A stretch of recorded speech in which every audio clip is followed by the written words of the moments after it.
Hello everybody, it is Emery48 here, and today's video is Star Wars Darth Maul Shadow Hunter by Michael Reaves. This book takes place in 32 BBY, and this is going to be part 2, Labyrinth. Chapter 16. Gunray, Dauphiné, and Hako met. They discussed the deaths of Monchar and Lin. Qui-Gon, Yoda, and Mace Windu have met to discuss what has happened to Darsha and Pandara, and why they have gone missing. They have decided to send Obi Wan to investigate. Chapter 17. I-5 took Lorne and Darsha into planetary transport tunnels. From there they went down a flight of stairs to another set of tunnels. These tunnels were more like access tunnels rather than tunnels for transport vehicles. They went down a path that should lead them towards the Jedi Temple. Chapter 18. Darsha, Lorne, and I-5 were ambushed from the top of the tunnel. Lorne was knocked out and Darsha was captured in a netting.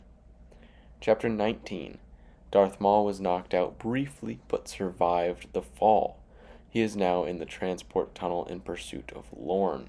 Lorne, Darsha, and I-5 have been captured by a devolved human race called Seethons.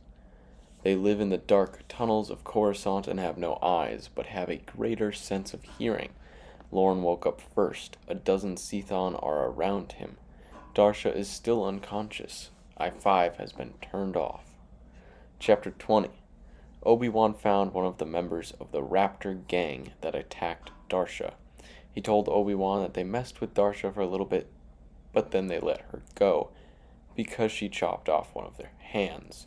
When he asked about Ulth, the gang member said he was taken by the Hawkbats.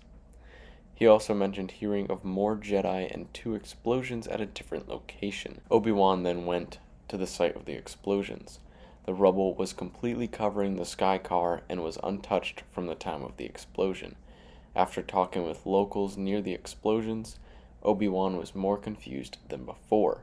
No 2 people had matching stories of the events they witnessed. One mentioned a black-dressed figure on the speeder bike who was also implicated in an explosion at an apartment complex and an event that happened at Yanth's nightclub. Obi-Wan is headed to Yanth's nightclub next.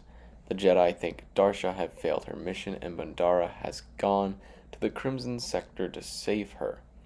A lot of the eyewitnesses think 2 Jedi were fighting each other. Chapter 21. Darsha woke up and used the Force to turn back on I-5. I-5 screeched again, warding off the Seethons. They escaped down a tunnel and were not pursued by the Seethons.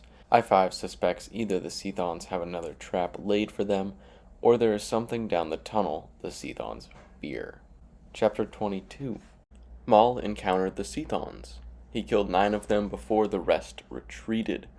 Lorne, I-5, and Darsha continued through the tunnels until they reached a ledge over a cavern. There was a bridge going over the cavern. It was a rope bridge with an assortment of different materials as planks.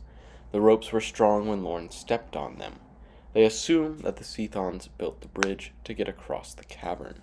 Chapter 23.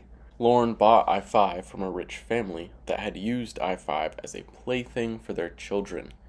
The children would have I-5 jump off the roof of their house and see how high he would bounce once he hit the ground. I-5 revealed that Lorne had worked at the Jedi Temple. When his son was 2, he was taken into the Order by the Jedi. Lorne was then fired from the temple to be kept away from his son as he trained to become a Jedi. That moment began Lorne's hate for the Jedi. That was about 5 years ago. Darsha sensed Maul approaching the bridge they were crossing. They also found the reason the Seethons had not pursued them. Chapter 24. Maul made it to the bridge. There was something large just beyond I-5, Lorne, and Darsha.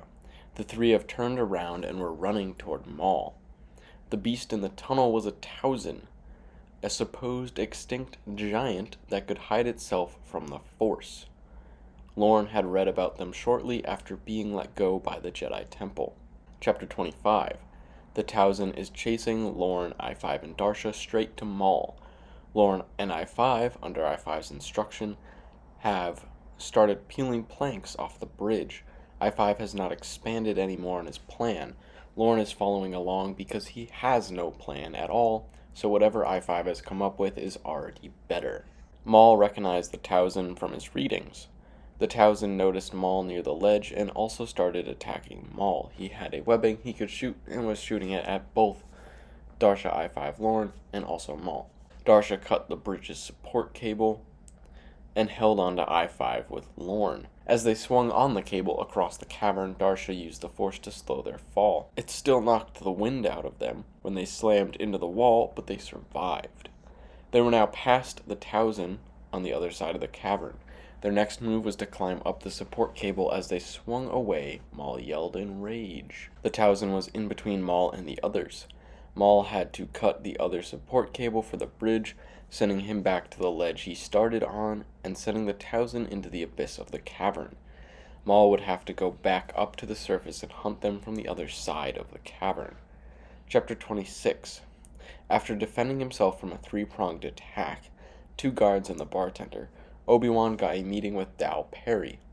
Obi Wan did not harm any of his attackers. Perry brought Obi Wan to Yanth's body, which has not been moved.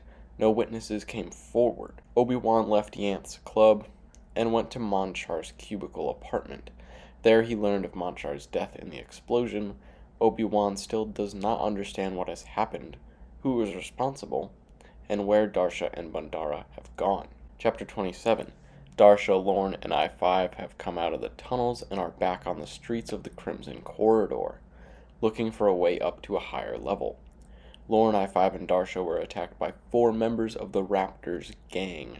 They stunned 3 of them in under a minute and took the leader and their credits. Lorne wants the leader to bring them up levels. It was stated that it has been a long 36 hours for Darsha. Lorne has grown fond of Darsha in this time.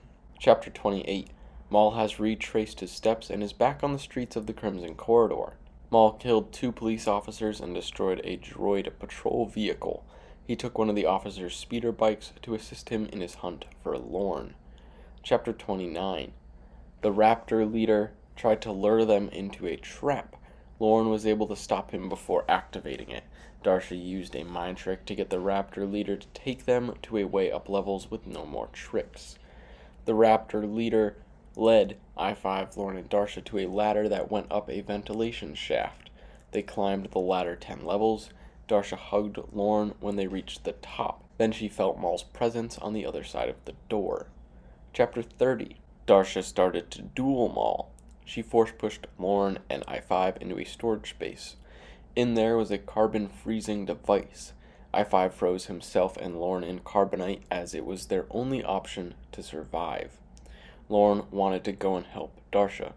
I-5 told him that she was sacrificing herself to buy them time so they could hopefully live. Lorne has lost his hatred for the Jedi and has concluded that if all Jedi are like Darsha, then having his son join the Jedi was the best thing for his son. I-5 and Lorne have been frozen and Darsha is still fighting Maul. Chapter 31. Darsha sacrificed herself in an explosion. Maul escaped, coming back and sensing for signs of life through the Force. He found nothing and left to alert his master. Chapter 32. Obi Wan came upon the police investigation at the site of the destroyed droid patrol and 2 dead officers. The police think Black Sun may be involved. Obi Wan is rising levels in Coruscant to return to the Jedi Temple and report what he has found. Maul reported to Sidious that his mission was complete. As Obi Wan was heading back to the temple, he heard another explosion. When he went to investigate it, he found Darsha's lightsaber hilt badly damaged and could feel her death in the Force. Chapter 33. I-5 had set the carbonite to defrost after a half an hour. Once they were out, they got picked up by Tudin Saul, a friend of theirs that owes Lorne a favor. Lorne is saddened by the death of Darsha. As they left the site of the explosion, I-5 spotted Maul leaving the scene. I-5 and Lorne want to follow Maul. They have followed Maul to his spaceship. Lorne now wants to follow Maul off planet. Chapter 34. Maul has taken off, heading for the rendezvous point with Sidious. There he can deliver the holocron. Maul had respect for Darsha and Lorne. Even though he defeated them, they had fought well. Saul gave Lorne a ship. Lorne is going to go after Maul. I-5 gave Lorne a bit of skin from the Tausen, hoping it will help shield him in the Force from Maul.